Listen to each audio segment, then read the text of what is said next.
வெறுப்பை மையமாக வைத்து விளையாடும் அரசியல், பணத்தை வாரி இறைத்து விளையாடுகின்ற அரசியல் என்று அரசியல் முகமே முற்றிலும் மாறிவிட்டது.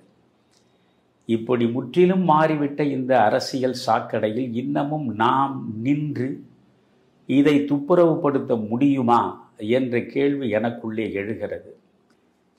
என்னுடைய 55 ஆண்டு கால அரசியல் வாழ்வில் இப்பொழுது இருப்பது போன்ற ஒரு மிக மலினமான, அவலம் செறிந்த, எல்லா வகையிலும் தவறிழைக்கக்கூடிய, எல்லா மட்டங்களிலும் ஊழலை ஊடுருவச் செய்த மிக களங்கமான ஒரு ஆட்சி ஒன்று உண்டென்றால் இப்பொழுது நடந்து கொண்டிருக்கக்கூடிய இந்த திராவிட முன்னேற்றக் கழக ஆட்சிதான்.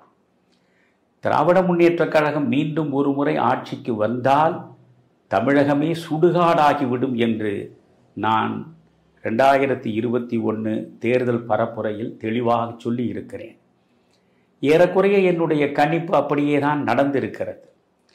இவ்வளவு மோசமான ஒரு அவலம் செறிந்த ஆட்சி நடக்கிறதே, இந்த ஆட்சி விடத்தில் இருக்கக்கூடியவர்களை அகற்ற வேண்டும் என்ற தார்மீக கோபம் மக்களுக்கு வர வேண்டாமா?